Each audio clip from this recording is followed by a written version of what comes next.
And this has to end, okay? And that's why we're here, and that's why, you're being told the things that you're being told, so that you can take a true look and decide, okay? Because now is the time for decision. You follow? This is why Yah said in Malachi chapter 4, he says, I'm going to bring Eliah. Okay, it's not pronounced Elijah. He said, I'm going to bring Eliah, okay, before the coming of the great and dreadful day that shall burn like an oven. And he shall turn the heart. It should say father, not fathers. They put an S on there. And you go back to chapter 1, Malachi. Okay, Yah's talking. He's talking there. He said, if I'm thy father, where's mine honor? And if I'm your master, where's my fear? And so when you go to chapter 4 of Malachi, when it says that he's going to raise up Eli, he's going to raise up the entity, the movement that represents him, Yah righteousness, called by his name. Jeremiah, chapter 23. You can go in there and read it. Okay? Remember now, every place where you see Lord of God, that's where YHWH or Yah was before the sins of Esau, known as Mezrich, took it out.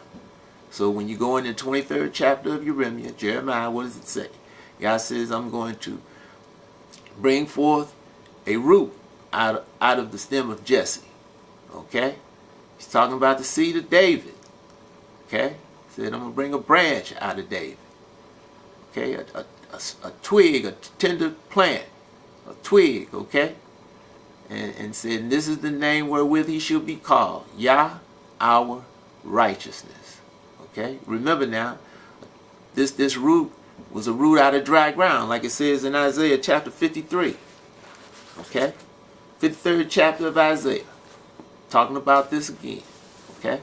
Just like the 49th chapter of Isaiah. When you go in those two spots, and you really read those spots, there's no way it could be talking about Jesus. And this is what many people say and claim it's talking about. But in the 49th chapter of Isaiah, it says, listen, O isles, unto me, and hearken you people from far. Okay, this is the servant talking.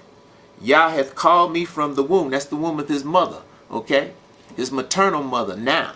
You know what I'm saying? That he was born here in captivity. It says, from the bowels of my mother have he made mention of my name. That's that spot in Jeremiah chapter 23. Because that's our mother in the past. Okay? When Yah brought that prophecy from Jeremiah. That was our mother back then. Okay? Our mother of Israel here today. And he says he made mention of my name. Well, that's when Yah said what the name would be called. Yah righteousness. Okay? And he says he has made my mouth like a sharp sword. In the shadow of his hand hath he hid me and made me a polished shaft. In his quiver hath he hid me. Okay, this is the servant talking. And he's saying what Yah has done. Okay, because this knowledge wasn't arrived at overnight. Yah righteousness has been established since 1986. Okay, September 1986. That's when it was established. It took time to arrive to this. And it's in verse 3, chapter 49, Isaiah, and said unto me, these, you are my servant, O Israel, in whom I will be glorified. Then I said, I have labored in vain, I have spent my strength for nothing, and in vain. Yet surely my judgment is with Yah, and my work with my strong one, O my God. Now, this can't be talking about Jesus. Huh? Because this is somebody here who was working, didn't know who he was. Isn't that the same thing what it's saying in the 53rd chapter of Isaiah? When you read over in there? He shall see his seed. In other words, make connection with his past, his history. And the pleasure of Yash, his days shall be prolonged. This is the 53rd chapter of Isaiah. His days shall be prolonged. Well, how do you prolong your days? By going to the law. Tells you that over in the book of Deuteronomy. Your days will be prolonged when you embrace the law, when you submit to the law.